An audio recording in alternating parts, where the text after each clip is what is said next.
ఆదికాండము 18:17. అప్పుడు యెహోవా, నేను చేయబోవు కార్యము అబ్రహామునకు దాచెదనా? స్తోత్రం దేవా, సర్వోన్నతుడ, సర్వాధికారి.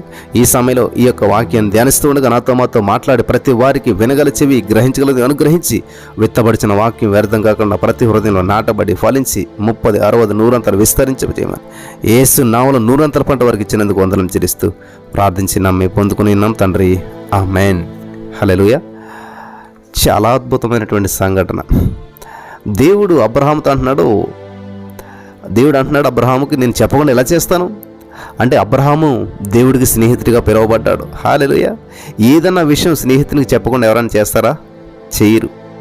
అంటే దేవునితో మనకు ఉండేటువంటి ప్రార్థన అనుభవం, ఆ ప్రార్థన లోతు దేవునికి స్నేహితులుగా మార్చేస్తుంది. మరి ఎవరైతే దేవునితో ఎక్కువ సమయం గడుపుతూ ప్రార్థించేటువంటి వారుగా ఉంటారో వాళ్ళ జీవితంలో అద్భుతాలు ఎలా జరుగుతాయంటే ఖచ్చితంగా ప్రతిదీ వారికి దేవుడు తెలియజేస్తూ ఉంటుంటాడు. ఒక నిజమైనటువంటి సంఘటన, కోయంబత్తూరులో జరిగిన సంఘటన మీతో పంచుకోవాలని చెప్పి నేను ఆశపడుతున్నాను.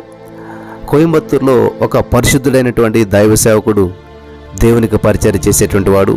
ఆయన పేరు కేటీ దానియేలు గారు. గొప్ప ప్రార్థనాపరుడు, దేవునితో నిరంతరం సహవాసం చేసేటువంటి వాడు. ఆయన మోకాళ్ళ ప్రార్థనే అతడు చేయించిన పరిచర్యను ఉన్నతంగా హెచ్చించిందనమాట. 1961 సంవత్సరంలో ఆయన మరణ పడక మీద ఉన్నాడు. ఆయనకు మరణం ఆసన్నమైనప్పుడు తన పడక మీద నుండి లేచి కూర్చుండి తన ఎద్దన్నటువంటి వారందరినీ కూడా దగ్గరికి రమ్మని పిలిచాడు. ఇక ఇంచుమించు అర్ధగంటలో నా రథము పరలోకం నుంచి దిగి వస్తూ ఉన్నదా అని అన్నాడంట. ఆయన చనిపోయేటువంటి స్థితి ఆయనకు తెలిసిపోయింది. తర్వాత ఆయన పరిశుద్ధులకు ఒక్కొక్కసారి అప్పగించబడినటువంటి విశ్వాసం, బోధ నిమిత్తం ధైర్యంతో పోరాడాలని చెప్పబడినటువంటి యూదాపత్రికలో ఉన్నటువంటి ఆ 3వ అధ్యాయం తీసుకుని, ఆ యూదాపత్రికలో ఉన్నటువంటి 1వ అధ్యాయం ఉంటుంది కాబట్టి ఆ 3వ వచనం తీసుకుని, ఆ 3వ వచనం ఆధారంగా ఒక చిన్న సందేశాన్ని ఆయన అందించాడంట. దానిలో విశ్వాసంలో జీవించుట, విశ్వాసంతో మరణించుట, అతి పరిశుద్ధమైనటువంటి విశ్వాసము మొదలైన వాటి గురించి చాలా చక్కటి సందేశాన్ని అందించారు. తర్వాత వారిలో ప్రతి ఒక్కరి కొరకు ప్రత్యేకంగా ప్రార్థించాడు ఆయన. వారి నిమిత్తం ప్రార్థించిన ప్రార్థనలో వారిని ధైర్యపరిచేటువంటి మాటలు ఎక్కువగా ఉన్నాయి. ఈ విధంగా జరిగింది. ఇదంతా బాగానే ఉంది.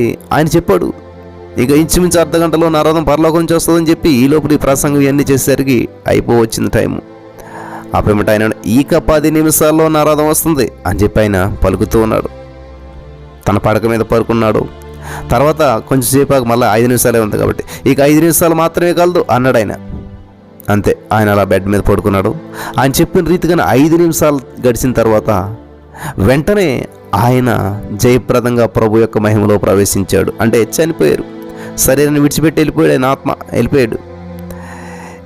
ఇక్కడతో అయిపోలేదు కానీ మరొక విచిత్రమైన సంఘటన ఇక్కడ జరిగింది. ఏంటి ఆ సంఘటన అంటే, అదే సమయంలో కేరళలో ఉన్నటువంటి ఒక దేవుని బిడ్డ ఒక దర్శనం చూశాడు. ఆ దర్శనంలో ఆకాశం తెరవబడింది. పరలోకపు ఆ రాజదారిలో తెల్లని వస్త్రం ధరించినటువంటి దేవదూతలు ఆయన చుట్టూ కూడి ఉన్నారు. మీరందరూ ఈ విధంగా సమకూడి ఉన్నారు ఎందుకు అని ప్రశ్నించాడు ఈయన కల్లో. దూతలు అన్నారు, రాజుగారి ఈ మార్గంలో వస్తున్నాడు, అందునిమిత్తమై మేమందరం కూడా ఇక్కడ సమకూడి ఉన్నామని చెప్పారు. రాజుగారు ఎందుకు వస్తున్నాడు అంటూ ఆ దర్శనం చూసినటువంటి మనుషులు ప్రశ్నించాడు. దూతలు అన్నారు, నేడు పరలోకానికి రాబోచినటువంటి ఒక పరిశుద్ధిని ఆహ్వానించడానికి రాజుగారు వస్తున్నారు.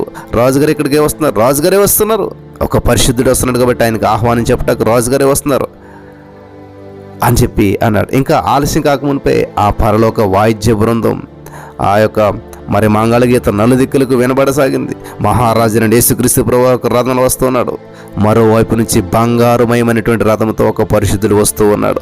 ఆ పరిశుద్ధుడు ఎవరా అని చెప్పిన ఇలా తేరు చూస్తూ ఉన్నాడు. ఎవరంటారు ఆ పరిశుద్ధుడని చూస్తే ఆయనే కేటీ దానియేలు గారు అని చెప్పి గ్రహించాడు. ఆయన కేరళలో ఉన్నటువంటి మనుషుడు కేటీ దానియేలు గారు మరణించినటువంటి సంగతి ఆయనకు తెలీదు. కానీ మామూలుగా ఈ దర్శనం చూశాడు. నెక్స్ట్ ఆయన చనిపోయాడని చెప్పి ఆ దానియేలు గారు మరణించినటువంటిది నిజమని చెప్పి తెలుసుకున్నాడు. హల్లెలూయా.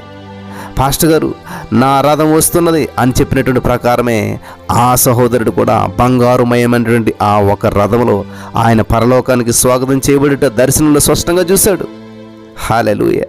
ఆ పరిశుద్ధుని యొక్క ఆ జీవిత కాలంలో మాత్రమే కాదు, ఆయన చివరి నిమిషాలు కూడా మహిమతోనూ విశ్వాసంతోనూ నిండిపోయి ఉన్నాయి.